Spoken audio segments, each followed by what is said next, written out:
Hi everyone, weekly stock market update. Sorry it's a little bit late. I have been traveling, so lots happening. It was a good week last week. I'm not sure this week's going to be as good. It was good last week because of the debt ceiling agreement. This week, the central bankers are pulling a lot of liquidity out of the system, and that would less liquidity means it should have a negative impact on stocks. But we're going to discuss that in a second. These are price earnings ratios.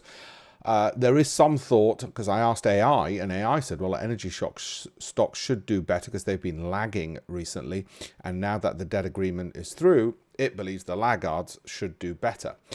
Price earnings ratio suggests that everything is expensive except banks and energy. There is another theory that with the central bank in the US issuing more bonds because it needs more money because it's creating more debt for itself, that what's going to happen is the bank's stocks will suffer somewhat because as people start buying bonds, those yields on the bonds, because they move inversely to the price of bonds, should drop. I know, also complicated. And that would mean less money for the banks to make. This was last week, how it went. This week so far is not starting out as good as this for tech, where basically you could throw a dart at any of those areas in technology, from consumer electronics to communication services, and you would make lots of money. That's not starting out this week like that, and I think the market's getting a bit more apprehensive because of this QT, quantitative tightening, as they call it. Okay, so this is where we are with performance, and this is price earnings growth ratio, another measure of valuation. If you look at this, nothing's undervalued, I'm afraid, at all. So that doesn't look good at all. The markets, well, the Nasdaq's up 32% so far this year. Don't forget to go to alpeshpatel.com/links and like and subscribe, all of this stuff. Whereas the S&P is up 10%, the UK up about 5%, the Dow is flat.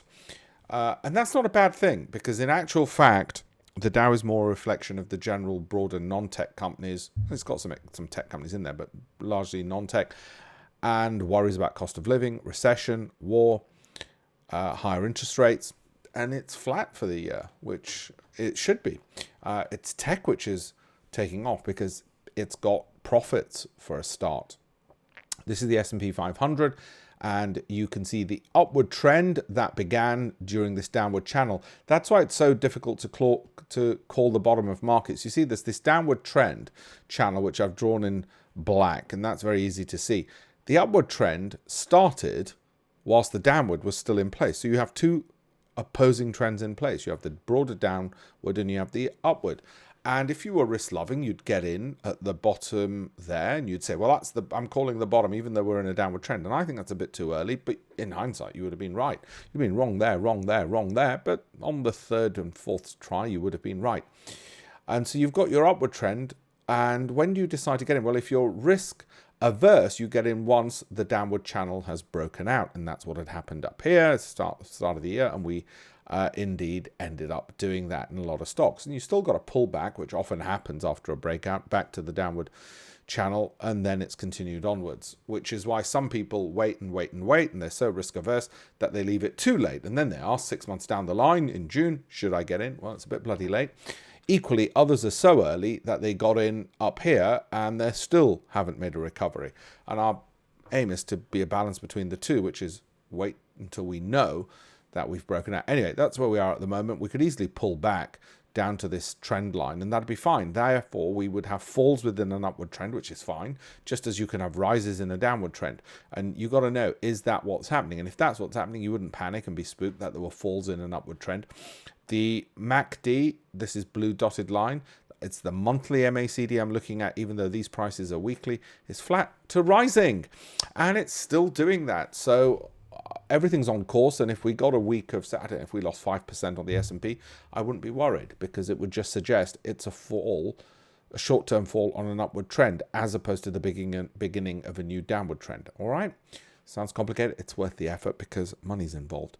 The S&P 500, the FTSE 100, as I have been saying for a long time now, is overbought. It will fall, and indeed it has been. Well done me. Apple, in an upward trend, is there. It's now at the base case. The bear case was down here. The bull case is up there. You can see all these banks saying buy, buy, buy. The MACD is still oversold. It's still low, and you can see it's got a long way to go before it gets to these kinds of levels, which it might do by the end of the year, which would bring it up to the bull case, which would be somewhere here. So still buying Apple. And if it gets to 210 from its current levels, you've still got quite a nice bit there. These are the analysts, and on average, the analysts think it'll go to 179. It's at roughly that level. If it goes to what the highest, most optimistic analyst thinks, it'll get to 210. Okay, Alphabet, it's broken out of that downward trend ages ago. MACD, blue line, flat to rising, all looking good. Should hit an all-time high this year, and look at what all the banks are saying as well. Similarly, if you want to see what the analysts are saying, it's currently at 124. The analysts on average think 131. The most optimistic thinks 160. That's the one who's right. Sharp upward trend in Microsoft. Again, it could fall down in that. It could easily fall over 10%, and it would still be in that upward trend. So if you were risk averse, you'd sell all of it because you're risk averse. What the hell are you doing holding any stocks? Or you might sell 10% if it drops 5% and so on, or you might drop 20%. If you're risk neutral, you keep hold of it. If you're risk loving, you buy more. Simple. Okay, and those are what the analysts think. Have a look at the numbers. Amazon, similar kind of great story. And there, the MACD really has fallen off a cliff. Look at that, how much it fell off, as Amazon fell 55% last year. Now, the recovery is almost V-shaped, and we're going to go from 122 to about 180. And you can see that dotted line's moving up. That's the prediction and forecast. Goldman Sachs said it's a buy on the 1st of May. So did Barclays, so did New Street. Lots of other brokers as well, and they're not wrong. And it will go to 220. Maybe not in 12 months, but still, if it went from 122 to 220, you'd almost make 100% return. And you will do that in Amazon in the next maybe year or two, because they will pivot to AI as well, or more pivot to AI. Disney, sadly, just to show you, not everything can do this. Now, I'm holding Disney. I think I've still got Disney. But anyway, I bought Disney. And as you know, with my usual rules, if it drops 25% from the peak, then I'd exit. However, there are some stocks which I consider strategic. I want them for the long term in my portfolio. I think there's nothing wrong with the companies. And it looks like Citigroup and Deutsche Bank agree with me. So does Credit Suisse and Morgan Stanley as well. And so does Wells Fargo as well, and JP Morgan and Citigroup. Given that they all agree with me, and Goldman Sachs and Bank of America, that's not the reason I'm holding on, but I'm going to hold on. For the moment, that's where we are. And I don't have a problem if I hold on to things, even if they drop 25% from the peak, if I know what I'm doing. If I say, well, okay, I'm going to hold on for a bit longer because I think it's a quasi-quality company. The average analyst expectation is 120. That'd give a 50% return on what it is now. If it goes to 147, you're looking at not quite 100% return, but 90% return. Okay, so lots of potential. Nvidia, as you know, I've got. Is that a doji start? Is it about to collapse and everybody say too much, too soon? Well, it is overbought on the MACD. And if you're risk averse, you might sell 10% of your stock. You might sell 20 or 30 or 40 or 50 or even 100.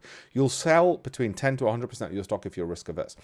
You might sell it not immediately. You might say if it drops 10%, I'll sell 20% of my stock. If it drops 30%, I'll sell another 40% of my stock. You might do it like that. You can work it out on a piece of paper.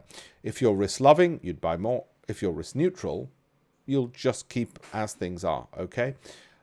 But, Alpesh, what if it keeps falling? If I'm risk neutral, do I just watch it? No, you'll have some kind of trailing stop. You might say if it drops 25% from the highest it's been, which is there now, you'll sell all of it. So you can have a simple rule. By how much from the peak does it need to have fallen, and how much will you sell if it falls that much?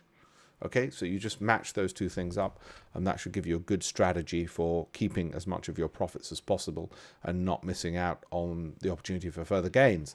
Nvidia's at 400. It could go to 600, which would be a 50% gain, says the most optimistic analyst. Are they right? I'm not sure. Tesla's coming back again a little bit. See that dotted line?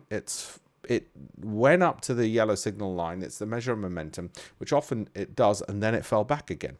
So it sort of gave us a bit of a false hope, but it looks like it'll return back to it, which often happens as well. So I think if we clear 207, if we get to about 210, onwards. More importantly, if we break out of this downward trend there, then that would signify it's on its way up. Hopefully, Tesla will make some announcements where they use the words AI, AI, AI a lot, and it'll get it up to 428. Okay, so we are. The highest 300 is what the most optimistic analyst thinks. That's a 50% return on that one. Meta, massive V-shaped recovery, far more significant than I thought. And you see the MACD flat to rising, so there's more upside there yet. The highest analyst thinks 350. The average thinks 268. It's at 272 at the moment, and you can see the numbers. Chipotle, which is an AI play. Let's see where that is. And I'll come back to it in a second. Don't forget to like, subscribe, share. If you don't do those things, you won't get the next slide. Okay, I'll give you the next slide. It is an AI place. See what the CEO says about how much artificial intelligence they're using in their business. So dotted line, blue, MACD, momentum, still going up. That's all good. See what the banks are saying. Okay. And as you know, I'm a holder in that as well as I am in service now, which I'm happy with. Look, you get the thing now. Brokers, all yes. Momentum upwards, and this was already on our approved filtered list. So if you're familiar with my programs and approved filter list, if you're not, have a look at alpeshpatel.com/links to see my webinars. I've got one coming up this week to meet me, and also to see my Telegram where I post some of this stuff as well. Okay, don't forget to check out campaignforamillion.com, where hopefully you'll learn how to trade a bit better and invest a bit better as well. So thank you all very much for the weekly update. Sorry, as I said, I was traveling in the Middle East for business meetings, so sorry I was a little bit late posting this, but check out the links, look at my Telegram as well, and at campaignforamillion.com. Thank you.